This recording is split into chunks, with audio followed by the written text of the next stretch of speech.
Hey, second graders. It's time for another installment of Flora and Ulysses. Now, it's been a while since we've gotten an installment, but you may recall that Flora's mother had taken Ulysses, and William Spiver and his great aunt Tootie were coming to the rescue. That was actually the title of the last chapter that we read, Tootie to the Rescue. So now it's on to chapter 58, Nothing Personal. It was dark, very, very dark, and there was the smell of smoke. Flora's mother had him in a sack, and the sack was flung over her back, and she was walking somewhere, and it was very, very dark. At the last minute, Flora's mother had picked up the piece of paper with his poem on it and thrown it into the sack along with him. Was this meant as a kindness? Was she mocking him? Or was she merely covering her tracks? The squirrel didn't know, but he held the crumpled ball of paper to his chest and tried to comfort himself. He thought, "Worse things have happened to me." He tried to think of what they were.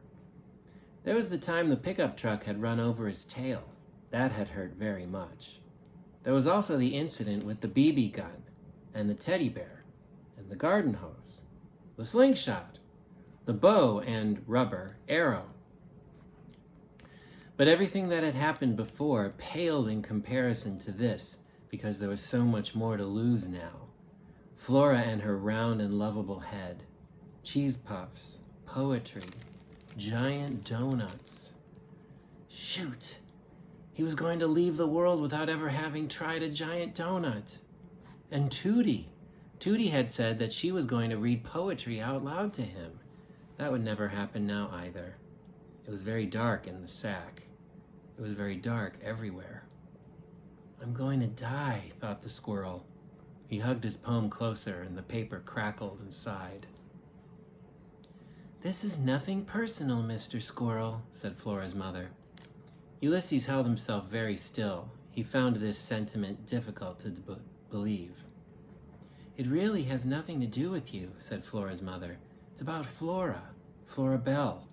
She is a strange child, and the world is not kind to the strange. She was strange before," her mother continued, "and she's stranger now. Now she's walking around with a squirrel on her shoulder, talking to a squirrel, talking to a typing, flying squirrel. Not good, not good at all." Was Flora strange? He supposed so. But what was really wrong with that? She was good in a strange way. She was strange in a lovable way. Her heart was so big. It was capacious, just like George Buckman's heart. "Do you know what I want?" said Flora's mother. Ulysses couldn't imagine. "I want things to be normal. I want a daughter who's happy. I want her to have friends who aren't squirrels. I don't want her to end up unloved and all alone in the world." But it doesn't matter, does it? "It does matter," thought Ulysses. "It's time to do what needs to be done," said Flora's mother. She stopped walking. "Uh-oh," thought Ulysses. "I'll be right back."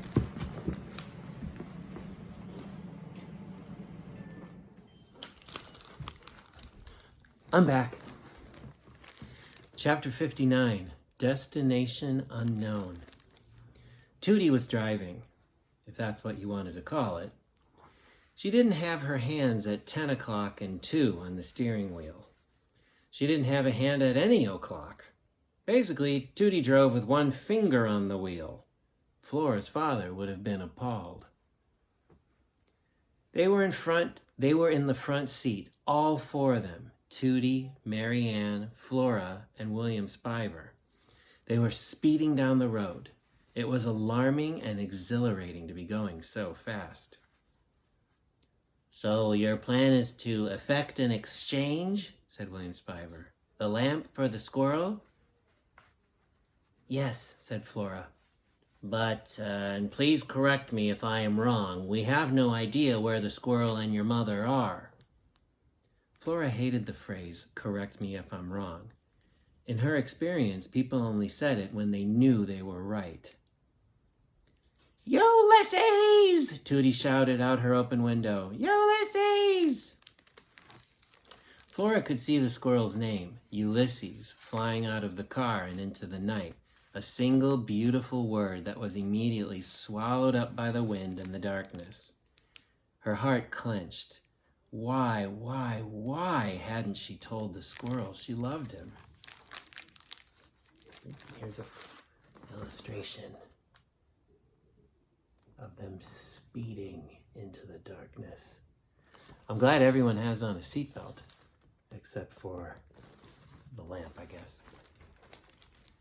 I hate to be the voice of reason here, said William Spiver. Don't be then, said Flora. But here we are, speeding down the road. And we are speeding, aren't we, Great Aunt Tootie? Surely we are exceeding the posted speed limit? I don't see a posted speed limit, said Tootie. She hollered Ulysses' name again. In any case, said William Spiver, seems that we are going extremely fast. And we are speeding where exactly? We don't know. We are en route to an unknown destination, calling out the name of a missing squirrel all the while. It doesn't seem to be one bit rational. Well, what's your idea? Said Flora. What's your plan? We should try to think where your mother would have taken him. We should be logical, methodical, scientific. Ulysses! Shouted Tootie. Ulysses! Screamed Flora. Saying his name won't make him appear, said William Spiver. But saying William Spiver's name over and over had made him appear. This, Flora knew from Terrible Things Can Happen to You, was magical thinking, or mental causation. According to Terrible Things, it was a dangerous way to think. It was dangerous to allow yourself to believe that what you said directly influenced the universe. But sometimes it did, didn't it? Do not hope, Flora thought. But she couldn't help it. She did hope. She was hoping. She had been hoping all along. Ulysses! She shouted. The car slowed down. What now? Said William Spiver. Have we spotted something squirrel-related? Tootie used a single finger to steer the car to the side of the road. Let me guess, said William Spiver as they coasted to a stop. We've run out of gas. We've run out of gas, said Tootie. Oh, the symbolism, said William Spiver. Why, Flora wondered, had she ever thought that William Spiver would be able to help her? Why had she thought of him as her safe port in a storm? Was it because he had held her stupid hand in a stupid dream? Or was it because he never shut up and she couldn't give up on the idea that he might actually say something at some point that was meaningful or helpful? Talk about magical thinking. Where are we? Flora said to Tootie. I'm not entirely certain, said Tootie. Great, said William Spiver. We're lost. Not that we knew where we were going to begin with. We have to walk, said Tootie. Obviously, said William Spiver. But walk where? Where indeed, second graders? Well, we will find out next time. See you next time.